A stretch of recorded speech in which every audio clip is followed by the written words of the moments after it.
السلام علیکم ورحمۃ اللہ وبرکاتہ۔ بسم اللہ الرحمن الرحیم۔ الحمد للہ رب العالمین والصلاة والسلام علی سید الانبیاء والمرسلین محمد وآلہ واصحابہ اجمعین۔ اما بعد فاعوذ باللہ من الشیطان الرجیم۔ بسم اللہ الرحمن الرحیم۔ والسابقون الاولون من المہاجرین والانصار والذین اتبعوهم بإحسان رضی اللہ عنہم ورضوا عنہ۔ صدق اللہ العلی العظیم وصدق رسولہ النبی الکریم ونحن على ذلك من الشاهدين والشاكرين والحمد لله رب العالمين۔ رب اشرح لي صدري ويسر لي أمري واحلل عقدة من لساني يفقهوا قولي۔ سبحانك لا علم لنا إلا ما علمتنا إنك أنت العليم الحكيم۔ اللهم رب زدني علما، اللهم إنا نسألك علما نافعا، اللهم جنبنا الفواحش والمعاصي والخطايا والزلل ما ظهر منها وما بطن۔ محترم حاضرین کرام، معزز سامعین اعزام، گزشتہ جمعہ صحابہ اکرام رضوان اللہ تعالی علیہ مجمعین کی عظمت و فضیلت پر میں نے عرض کیا تھا، اور آج بھی اسی موضوع پر عرض کرنا ہے، اور آئندہ جمعہ بھی انشاءاللہ اسی موضوع پر عرض کروں گا۔ آج یوم صحابہ بھی منایا جا رہا ہے۔ حضرت امیر شریعت دامت برکاتہم کی طرف سے اعلان آیا ہے، اور دیگر علماء کرام بھی، کہ آج کے جمعہ میں آج 18 جولائی کو یوم صحابہ منایا جائے۔ میں نے گزشتہ جمعہ بھی عرض کیا تھا، اور بہت ہی انتہائی اہم بات میں نے عرض کیا تھا۔ اپنے دل و دماغ میں وہ بات رکھیے کہ صحابہ کرام کا مقام و مرتبہ بڑا عظیم مقام و مرتبہ ہے۔ آج اگر ہمارے پاس قرآن ہے، صحابہ کی بدولت ہے۔ آج ہمارے پاس احادیث ہیں، یہ صحابہ کی بدولت ہے۔ آج ہمارے پاس دین ہے، حضرات صحابہ کرام کی بدولت ہے۔ اور حضور اکرم صلی اللہ علیہ وسلم کے سب سے پہلے مخاطب جو ہیں حضرات صحابہ کرام، وہی آئی اللہ کے پاس سے، اور جناب رسول اللہ صلی اللہ علیہ وسلم نے سب سے پہلے جن کو مخاطب کیا وہ حضرات صحابہ کرام ہیں، اور پھر حضرات صحابہ کرام نے اس دین کو لیا، ساری دنیا میں پھیل گئے۔ حجۃ الوداع میں 1,24,000 صحابہ کرام تھے۔ تقریباً 1,24,000 صحابہ کرام حجۃ الوداع جو آخری حج تھا، اور اس کے چند مہینوں کے بعد ہی سرکار دو عالم صلی اللہ علیہ وسلم کا وصال ہوا ہے، تو اس حجۃ الوداع میں 1,24,000 صحابہ تھے۔ اور مورخین نے لکھا ہے مکے اور مدینے میں صرف 10,000 صحابہ کرام کی قبریں ہیں، صرف 10,000، تقریباً 10,000 صحابہ کرام کی قبریں مکے اور مدینے میں ہیں۔ 1,24,000 کہاں چلے گئے؟ علماء نے فرمایا کہ اللہ کے رسول نے فرمایا تھا یہ دین جو ہم سے لیا ہے تم نے، تمہاری ذمہ داری ہے سارے عالم تک پہنچاؤ۔ صحابہ کرام نے مکہ چھوڑ دیا، صحابہ کرام نے مدینہ چھوڑ دیا، صحابہ کرام نے اپنے وطن کو چھوڑ دیا، صحابہ کرام نے اپنے اہل و عیال کو چھوڑ دیا، صحابہ کرام نے آرام و راحت کو چھوڑ دیا، اپنے تجارتوں کو چھوڑ دیا۔ کوئی افغانستان میں جا کے سو گیا، کوئی روس میں جا کے سو گیا، کوئی چین میں جا کے سو گیا، کوئی عمان چلا گیا، کوئی بحرین چلا گیا، اور کوئی مختلف علاقوں میں، پوری دنیا میں مختلف علاقے میں صحابہ کرام نکل گئے، پوری زندگی اسی میں ختم کر دی، وہیں موت آئی، وہیں انہوں نے قبر بنا لی۔ احسان ہے حضرات صحابہ کرام کا، جو دین ہم تک پہنچا ہے ان کا احسان ہے۔ اگر وہ نہ ہوتے، اللہ کا یہ لایا ہوا دین، بھیجا ہوا دین، رسول اللہ صلی اللہ علیہ وسلم کا لایا ہوا دین آج ہم تک نہ پہنچتا۔ احسان ہے صحابہ کرام کا۔ اور میں نے گزشتہ جمعہ عرض کیا تھا بڑے آسان لفظوں میں کہ رسول اللہ صلی اللہ علیہ وسلم کا لایا ہوا دین جو صحابہ تک پہنچا ہے اور صحابہ سے ہم تک پہنچا ہے اور قیامت تک جو پہنچنے والا ہے، اس میں خاص طور سے 2 واسطے ہیں۔ ایک واسطہ میں نے عرض کیا تھا اللہ سے رسول اللہ صلی اللہ علیہ وسلم تک، اور دوسرے واسطہ رسول اللہ صلی اللہ علیہ وسلم سے حضرات صحابہ کرام تک، اور پھر اس کے بعد قیامت تک علماء کرام کا واسطہ۔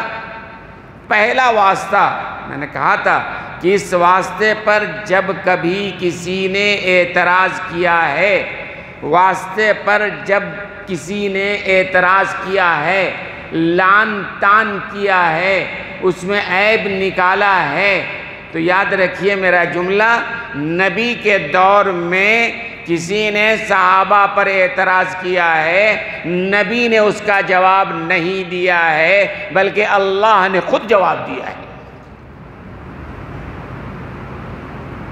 نبی کی زندگی میں صحابہ پر کسی نے اگر اعتراض کیا ہے، کسی نے تنقید کیا ہے، کسی نے روک ٹوک کیا ہے، تو نبی نے اس کا جواب نہیں دیا ہے بلکہ براہ راست اللہ نے اس کا جواب دیا ہے۔ پہلے واسطہ اللہ سے جبریل امی تک میں نے عرض کیا تھا، یہودیوں نے اعتراض کیا جبریل امی پر کہ یہ اگر وحی لاتے ہیں تو ہم نہیں ماننے والے ہیں، ان کو چھوڑ کے کوئی اور اگر وحی لائے تو ہم ایمان لانے کو تیار ہیں۔ اللہ نے خود جواب دیا، من کان عدوا للہ وملائکتہ ورسلہ وجبریل ومیکائیل فإن اللہ عدو للکافرین۔ جو جبریل کا دشمن ہے، میکائیل کا دشمن ہے، اللہ کا دشمن ہے، رسولوں کا دشمن ہے، اگر ایسا ہے فإن اللہ عدو للکافرین، اللہ ان کافروں کا دشمن ہے۔ تو جب کسی نے اعتراض کیا واسطے پر، اس لیے کہ اچھی طرح ذہن میں یہ بات رکھیے، واسطے پر اگر اعتراض ہوگا تو اصل مسئلے پر اعتراض ہو جائے گا، مخبر پر اعتراض ہوگا، خبر میں شک پیدا ہو جائے گا۔ دین جس کے ذریعے سے ہم تک آیا ہے، اگر اس کو ہم شک کی نگاہ سے دیکھیں گے تو اس کے لائے ہوئے دین پر بھی مشکوک ہو جائیں گے، پتہ نہیں صحیح ہے نہیں ہے، کیا ہے نہیں ہے۔ اس لیے واسطے پر اگر اعتراض کیا کسی نے، شک ظاہر کیا، اللہ نے جواب دیا۔ اور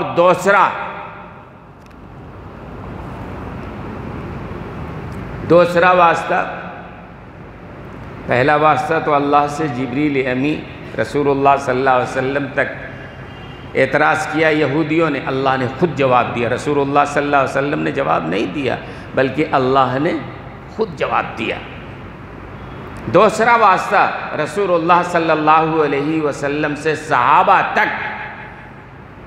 صحابہ کے معاملے کو اگر آپ دیکھیں گے تو میں نے عرض کیا نا کہ نبی کی زندگی میں کسی نے اگر کسی صحابی پر ادنا درجے کا بھی اگر اعتراض کیا ہے اللہ نے جواب دیا ہے، نبی نے جواب نہیں دیا، براہ راست اللہ نے جواب دیا ہے۔ بہت ساری مثالیں ہیں، مثلا ایک مثال حضور اکرم صلی اللہ علیہ وسلم غزوات میں تشریف لے جاتے تھے تو ساتھ میں کوئی نہ کوئی زوجہ مطہرہ ہوتی تھی۔ کون ساتھ میں جائے قرآن اندازی فرما لیتے تھے آپ، جن کا نام آتا تھا ان کو ساتھ لے لیتے تھے۔ وہاں کھانا پکانے کی ضرورت ہے، زخمیوں کے مرہم پٹی کا مرحلہ ہے، بہت ساری چیزیں ہیں، تو اللہ کے رسول کسی نہ کسی زوجہ محترمہ کو ساتھ لے جاتے۔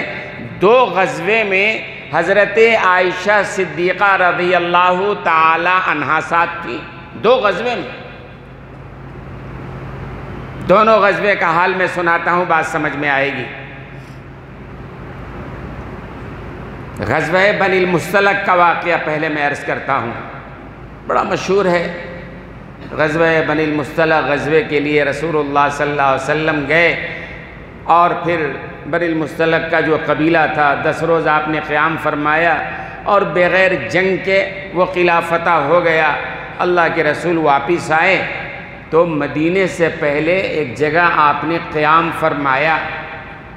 پورا واقعہ نہیں سنانا ہے، میں اس سے جو میرے مطلب کی بات ہے وہ مشہور ہے، سورہ نور میں اللہ نے اس کو اتارا ہے۔ اور یہ بھی ذہن میں رکھیے آپ، بات اگر یاد رہے تو یوم صحابہ منایا جا رہا ہے، بات یاد رکھیے کہ قرآن کریم میں 6666 آیتیں ہیں۔ 6666 آیتوں میں 2200 آیتیں تو اللہ کی توحید کے بارے میں ہے۔ قرآن کا سب سے بڑا موضوع اللہ کی وحدانیت، اللہ ایک ہے، اللہ ایک ہے، اللہ ایک ہے، قل هو اللہ احد، دوسرا کوئی نہیں ہے، کسی اور کی عبادت نہیں ہوگی، کہیں اور سر نہیں جھکایا جا سکتا ہے، صرف ایک اللہ کے سامنے سر جھکایا جا سکتا ہے۔ تو قرآن کریم کی 2200 آیتیں توحید کے مضمون پر ہیں۔ 2200 آیتیں توحید کے مضمون پر ہیں۔ اس کے بعد دوسرے نمبر پر 1300 آیتیں، 1300 آیتیں حضرات انبیاء کرام علیہم السلام کے حالات واقعات پر مشتمل ہیں۔ پھر اس کے آگے اگر دیکھیں گے تو 27 آیتیں حضرت عیسیٰ علیہ السلام کی جماعت کے لیے ہے۔ 19 آیتیں حضرت موسیٰ علیہ السلام کی جماعت کے لیے ہے۔ 9 آیتیں حضرت ابراہیم علیہ السلام کے سلسلے میں ہیں۔ تو توحید کے بارے میں تو 2200 ہے، پھر 1300 انبیاء کرام کے بارے میں ہے، حضرت عیسیٰ علیہ السلام کی جماعت کے بارے میں 27 ہے، حضرت موسیٰ علیہ السلام کی جماعت کے بارے میں 19 آیتیں ہیں، حضرت ابراہیم علیہ السلام کے سلسلے میں 9 آیتیں ہیں۔ لیکن قرآن کریم کی 700 آیتیں، قرآن کریم کی 700 آیتیں حضرات صحابہ کرام کے شان میں اللہ نے نازل فرمایا ہے۔ 700 آیتیں حضرات صحابہ کرام کے شان کے بارے میں ہیں۔ اور مولانا عبدالشکور صاحب لکھنوی رحمۃ اللہ علیہ، بڑے عالم گزرے ہیں لکھنؤ کے، مولانا عبدالشکور صاحب لکھنوی رحمۃ اللہ علیہ حضرت فرمایا کرتے تھے کہ میں جب قرآن پڑھتا ہوں، قرآن کی ہر آیت میں صحابہ کی شان نظر آتی ہے، قرآن کی ہر آیت میں۔ جس طرح حضرت عائشہ صدیقہ کہتی ہیں قرآن کی ہر آیت میں نبی کی شان موجود ہے، حضرت مولانا فرماتے ہیں کہ قرآن کی ہر آیت میں صحابہ کی شان نظر آتی ہے، کیونکہ شاگرد ہیں نا نبی کے، اور استاد کا تعارف ہوتا ہے شاگردوں کے ذریعے سے۔ شاگرد کو دیکھ کے آدمی کہتا ہے بھئی جب شاگرد ایسے ہیں استاد کا کیا عالم ہوگا۔ یہ صحابہ شاگرد، ان کے دلوں میں تقوی، ان کے اندر جو کمال، تو فرماتے ہیں یہ۔ اور براہ راست اگر دیکھیں گے حضرت ابوبکر صدیق رضی اللہ تعالی عنہ کے بارے میں قرآن کریم کی بہت ساری آیتیں نازل ہوئیں۔ حضرت عمر ابن خطاب رضی اللہ تعالی عنہ کے رائے کے مطابق تقریباً 27 آیتیں نازل ہوئی ہیں۔ حضرت عثمان غنی رضی اللہ تعالی عنہ کے شان میں قرآن کریم کی 11 آیتیں نازل ہوئی ہیں، اور حضرت علی رضی اللہ تعالی عنہ کے شان میں 7 آیتیں نازل ہوئی ہیں، اور ام المومنین حضرت عائشہ صدیقہ رضی اللہ تعالی عنہا پر جو الزام لگا تھا اس کی برات پر اللہ نے تقریباً 18 آیتوں کو اتارا ہے صحابہ کی شان میں۔ میں جو بات بتا رہا تھا، حضور اکرم صلی اللہ علیہ وسلم ایک رخ یہ بھی دیکھیں آپ، ایک خاتون تھی مکے میں، حضور اکرم صلی اللہ علیہ وسلم جب راستے سے گزرتے تو گندگی، غلاظت، کوڑا کرکٹ حضور اکرم صلی اللہ علیہ وسلم پر ڈال دیا کرتی تھی۔ کئی مہینہ تک یہ نظام چلا۔ ایک دفعہ اللہ کے رسول نے دیکھا تو دیکھا کہ کوئی کوڑا ڈالنے والا نہیں ہے۔ آپ نے پوچھا بھئی وہ خاتون جو کوڑا ڈالتی تھی آج کوڑا نہیں ڈال رہی؟ معلوم ہوا کہ ان کی طبیعت خراب ہے۔ جناب رسول اللہ صلی اللہ علیہ وسلم ان کے گھر کی طرف چل پڑے، دروازہ کھٹکھٹایا، ان کے صاحبزادے نے دروازہ کھولا، پوچھا کیا بات ہے، کیوں آئے ہو؟ اللہ کے رسول نے فرمایا کہ آج مائی نے کوڑا کرکٹ نہیں ڈالا، معلوم کیا تو طبیعت خراب ہے، عیادت کے لیے آیا ہوں۔ قدموں میں گر گئے، کیا ہے؟ اللہ کے رسول نے فرمایا بھئی ان کا جو کام ہے وہ کر رہے ہیں، اللہ نے مجھے جو اخلاق دیا وہ میں کر رہا ہوں۔ پھر اس کے بعد کیا ہوا؟ ایک طرف یہ دیکھیے اللہ کے رسول پر جو کوڑا ڈال رہا ہے، غلاظت ڈال رہی ہے، اللہ کے رسول اس کی عیادت کے لیے جا رہے ہیں۔ نبی کے زمانے میں ایک جنازہ آتا ہے اور اللہ کے رسول صلی اللہ علیہ وسلم کو معلوم ہوتا ہے جنازہ جس شخص کا ہے یہ وہ ہے جو عثمان غنی سے دشمنی رکھتا تھا، عثمان غنی کو برا بھلا کہتا تھا۔ جنازہ ہے، جنازہ کس کا ہے؟ جو حضرت عثمان غنی سے دشمنی رکھتا تھا، حضرت عثمان غنی کو گالیاں دیتا تھا۔ اللہ کے رسول وہاں موجود ہیں، لیکن سرکار نے فرمایا اس آدمی کی نماز جنازہ میں نہیں پڑھتا، صحابہ سے کہا تم پڑھ لو۔ بات سمجھ میں آ رہی ہے؟ عثمان غنی سے دشمنی کرنے والے کے نماز جنازہ کو بھی نبی نے نہیں پڑھا ہے۔ غیر نے کوڑا کرکٹ ڈالا ہے تو اللہ کے رسول نے اپنی ذات پر ظلم کرنے والوں کو معاف کر دیا ہے، لیکن صحابہ کے لیے دشمنی کرنے والے کو نبی نے معاف نہیں کیا ہے۔ تو چونکہ صحابہ جو ہے نا واسطہ ہے نا، میں سمجھانا چاہتا ہوں وہ کہ ہمارا پورا دین جو ہے صحابہ کے ذریعے ہم تک آیا ہے۔ صحابہ اگر مشکوک ہو گئے، یہ کڑی اگر ٹوٹ گئی، پورا دین مشکوک ہو جائے گا۔ اور آج جو دشمنان اسلام ہیں ان کی کوشش یہی ہے کہ آج مسلم نوجوانوں سے ان کڑی کو توڑ دیا جائے، صحابہ کو مشکوک کر دیا جائے، دین کو غیر معتبر قرار دیا جائے۔ ویسی نئی نسل جو ہے دین سیکھ رہی ہے، سوشل میڈیا کے ذریعے سے اس کو زیادہ پتہ نہیں ہے، نتیجے میں اور گمراہ، یہ کیا دین ہے بھائی، یہ کیا حدیث ہے، یہ کیا قرآن ہے۔ تو ظالم چاہتا یہ ہے کہ مسلمانوں کے دلوں میں شکوک و شبہات پیدا ہو جائیں۔ اب صحابہ کے ذریعے آیا ہے، جب ان کے لیے شک آ گیا بات ہی ختم ہو جاتی ہے نا۔ تو حضرت عائشہ صدیقہ رضی اللہ تعالی عنہ کی بات عرض کر رہا تھا کہ جب کبھی واسطے پر اعتراض ہوا ہے نبی کے دور میں اللہ نے خود جواب دیا ہے، کیونکہ اسی زمانے میں وحی آ رہی تھی نا، بعد میں تو وحی کا سلسلہ نہیں تھا۔ تو نبی کے زمانے میں کسی نے اعتراض کیا، اللہ نے جواب دیا، اللہ خود بولا ہے۔ حضرت عائشہ صدیقہ رضی اللہ تعالی عنہ کی وہ مشہور بات کہ واقعہ افک غزوہ بنی المصطلق سے لوٹ رہی تھی اور مدینے سے پہلے ایک جگہ قیام کیا رات میں، اور صبح سویرے جانے کے لیے قضائے حاجت کے لیے جو باہر گئیں، ان کے پاس گلے میں جو ہار تھا ٹوٹ گیا۔ آئیں رسول اللہ صلی اللہ علیہ وسلم سے کہا سرکار وہ ہار ٹوٹ گیا، گم ہو گیا ہے۔ اللہ کے رسول نے صحابہ سے کہا بھئی تلاش کرو۔ اب وہ ہار کے تلاش کرنے میں صحابہ لگے ہوئے ہیں۔ یہ تو غزوہ ذات الرقاع کا، یہ غزوہ افک میں یہ ہوا کہ جب وہ قضائے حاجت کے لیے گئیں اور ان کا جو ہاتھ ٹوٹ گیا، اس کو تلاشنے میں خود جب پہنچی وہاں جہاں وہ قافلہ ٹھہرا ہوا تھا، قافلہ جا چکا تھا آگے۔ حضرت عائشہ کا ہودج اونٹ پہ رکھ دیا گیا تھا، صحابہ کو پتہ ہی نہیں چلا حضرت عائشہ اس میں ہیں یا نہیں ہیں۔ قافلہ روانہ ہو گیا، حضرت عائشہ پیچھے چھوٹ گئی، اور جب حضرت عائشہ آئی ہیں وہاں جہاں قافلہ تھا کوئی نہیں ہے یہاں، ایک پیڑ کے نیچے سو گئی۔ وہ معلوم تھا آگے رسول اللہ دیکھیں گے ہم نہیں ہیں تو یہیں بھیجیں گے لوگوں کو۔ اور حضور اکرم صلی اللہ علیہ وسلم کا طریقہ یہ تھا، قافلہ کہیں جاتا تو قافلے سے 2 میل پیچھے ایک صحابی کو چھوڑتے تھے تاکہ بعد میں کسی کی کوئی چیز گڑی پڑی ہو تو اٹھا کے لے آؤ۔ صفوان ابن معطل کو اللہ کے رسول نے پیچھے چھوڑا تھا۔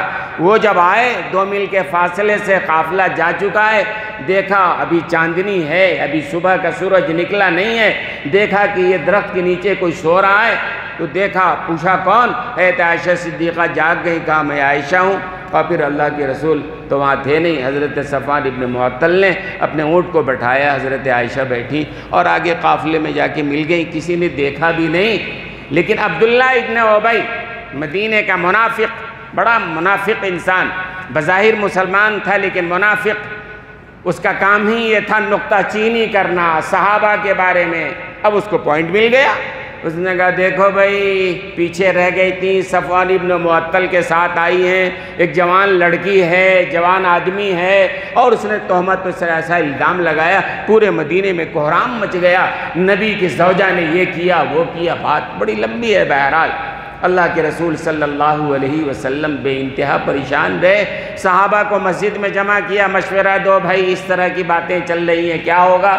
وہی ابھی نہیں آئی ہے، اللہ کے رسول کو علم نہیں ہے کیا ہو رہا ہے۔ تو صحابہ نے مختلف رائے دی۔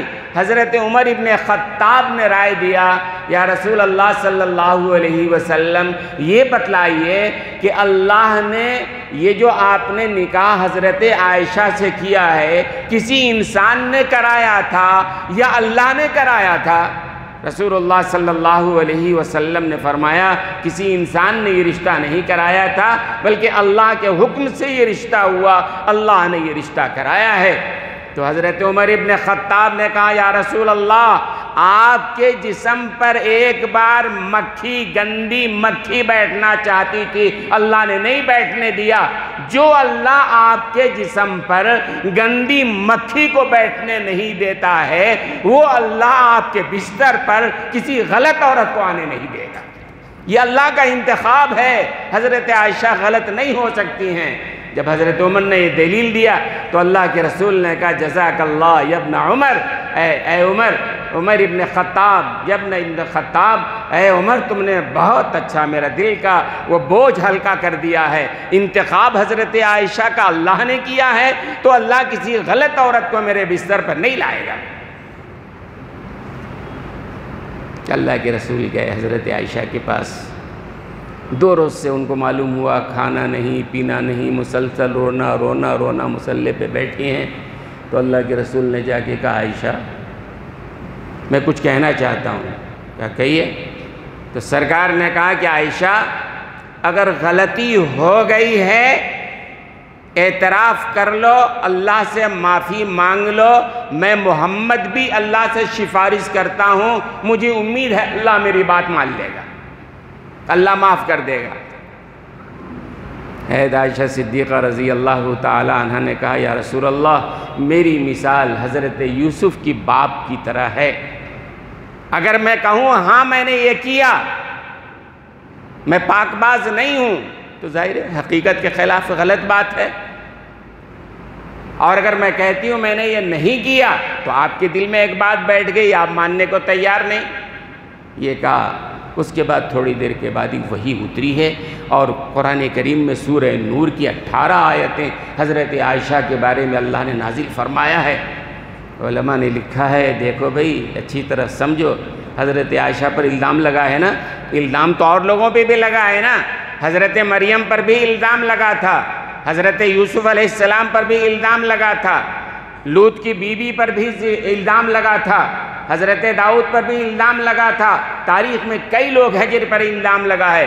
حضرت مریم بغیر شادی کے، بغیر شوہر کے گود میں بچہ لے کے آئی ہیں، تو قوم نے بولنا تھا نہیں بولنا تھا؟ ہمارے یہاں بھی کسی کی شادی نہ ہو، بچہ ہو جائے، قوم بولے گی نہیں بولے گی؟ پوری قوم نے کہا یا اخت ہارون، اے ہارون کی بہن، مریم سے کہہ رہے ہیں تمہارا بھائی بھی بڑا شریف تھا، تمہارا باپ بھی بڑا شریف تھا، تمہاری ماں بھی بڑی شریف تھی، تم نے یہ کیا کیا ہے؟ یہ کیا کیا تم نے آخر؟ یہ بغیر شوہر کے تم نے یہ بچہ پیدا کر لیا ہے، یہ کیا ہے؟ فاشارت الیہ، حضرت مریم پر الزام لگایا قوم نے، فاشارت الیہ، حضرت مریم علیہ السلام نے کیا، اشارہ کر دیا، وہ بچہ جو گود میں ہے ابھی پیدا ہوا ہے، 1-2 دن کا بچہ حضرت عیسیٰ، اشارہ کر دیا بچے کی طرف، قوم سے کہا اس سے پوچھ لو، تو قوم نے کہا کیف نکلم من کان فی المہد صبیا، یہ بچہ جو ابھی ابھی پیدا ہوا ہے یہ کیسے بات کر سکتا ہے؟ اب یہ قوم بات ہی کر رہی تھی، حضرت عیسیٰ جو ابھی 1-2 دن پیدائش کو ہوا ہے فوراً کہا انی عبداللہ آتانی الکتاب وجعلنی نبیا وجعلنی مبارکا اینما کنت واوصانی بالصلاۃ والزکاۃ ما دمت حیا، اور آگے لمبی آیت ہے۔ وہ بچہ جو ابھی بھی پیدا ہوا ہے اللہ بلوا رہا ہے حضرت مریم کے پاک بازی کے بارے میں کہ میری ماں غلط نہیں ہے، اللہ نے اپنی طاقت و قدرت سے اللہ نے پیدا کیا ہے۔ جو اللہ آدم کو بغیر باپ اور ماں کے پیدا کر سکتا ہے، جو اللہ بغیر ماں کے حضرت حوا کو پیدا کر سکتا ہے، وہ اللہ چاہے تو بغیر باپ کے بھی پیدا کر سکتا ہے۔ اللہ نے بغیر باپ کے حضرت مریم کے بطن سے مجھے پیدا کیا ہے۔ تو حضرت مریم پر الزام لگا، جواب کس نے دیا؟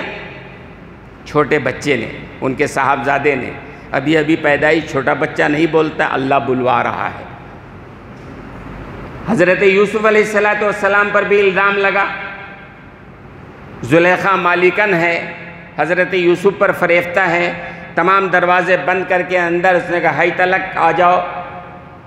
حضرت یوسف علیہ السلام نے کہا نہیں یہ نہیں کر سکتا میں، اور پھر دروازہ کھول کے بھاگنے لگے تو پیچھے سے زلیخا نے پکڑا، ان کا جبہ پیچھے سے پھٹ گیا، سامنے دروازے پہ دیکھا تو زلیخا کا شوہر کھڑا ہوا تھا۔ اب یہ عورت کا طریقہ دیکھو، زلیخا کہنے لگی رو کر کے اپنے شوہر سے، دیکھو یہ یوسف جو ہے میرا غلام ہے، لیکن آج میری عزت پر یہ حملہ کر رہا تھا۔ حضرت یوسف علیہ السلام پر الزام لگا نا، نبی بننے والے ہیں، الزام لگایا ان پر، کیا ہوا؟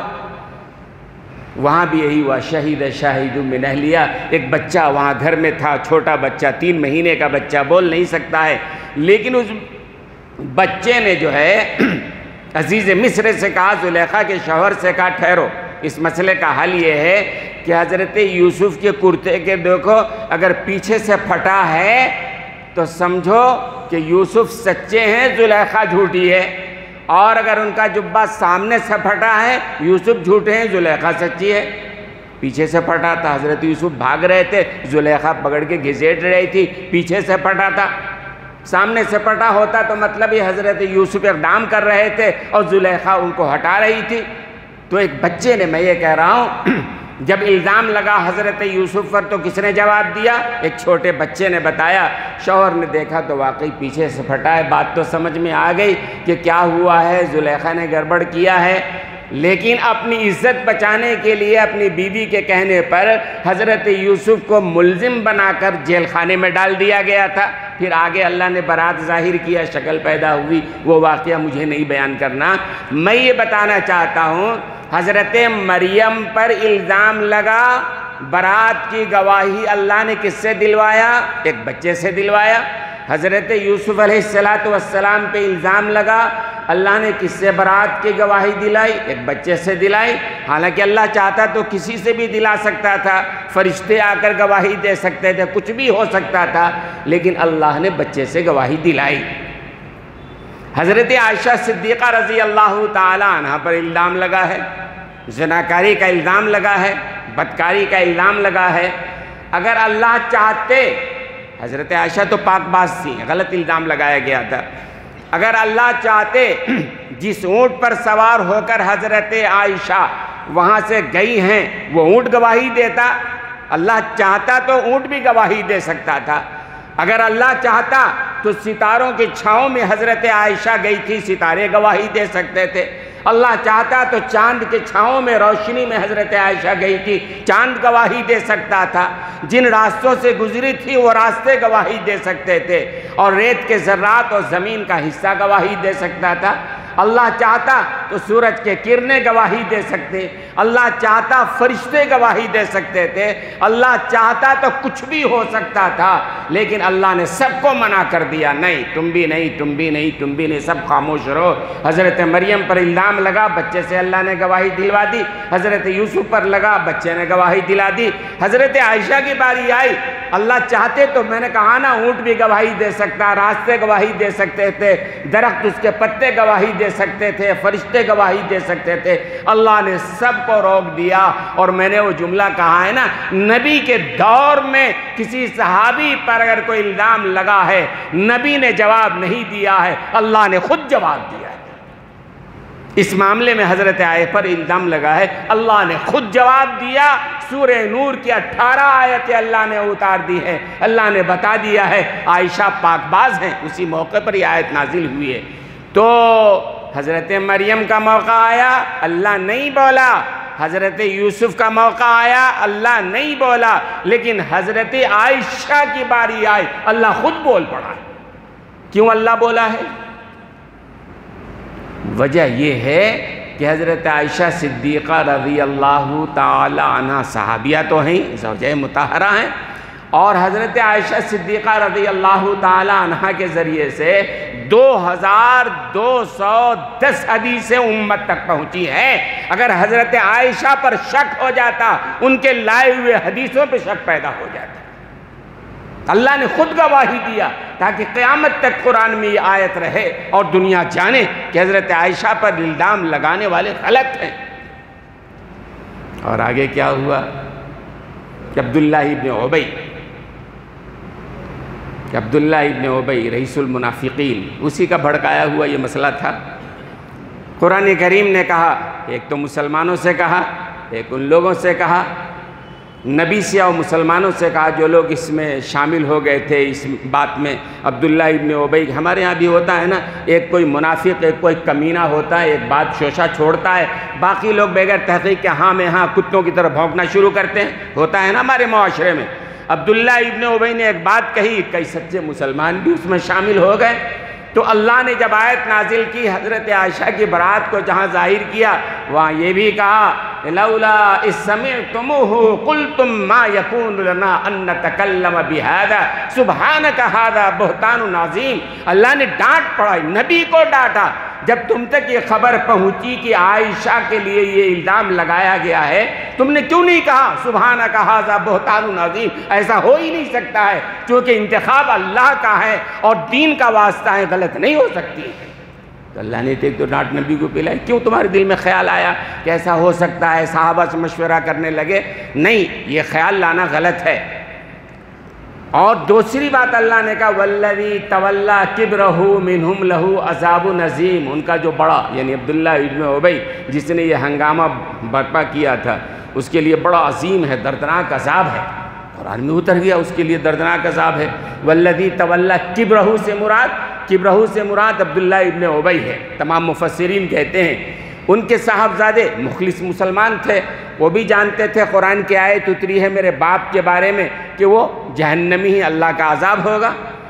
تو عبداللہ ابن عبی کا جب انتقال ہوا، عبداللہ ابن عبی رئیس المنافقین کا جب انتقال ہوا، تو انتقال کے بعد ان کے صاحبزادے عبداللہ جو مخلص مسلمان تھے، رسول اللہ صلی اللہ علیہ وسلم کے صحابی تھے، آئے حاضر خدمت ہوئے، یا رسول اللہ صلی اللہ علیہ وسلم میرے والد کا انتقال ہو گیا ہے، آپ جنازہ پڑھا دیں گے تو بڑا کرم ہوگا۔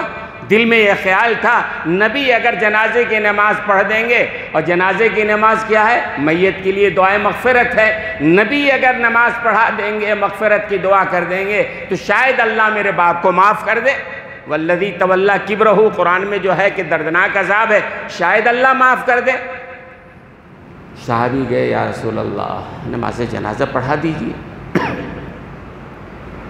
اللہ کے رسول تو بڑے حریص تھے، حریص کا مطلب دنیا کے حریص نہیں، سب لوگ جنت میں جائیں، جہنم سے ہر ایک بچ جائے، اس بات کی لالچ تھی آپ کو۔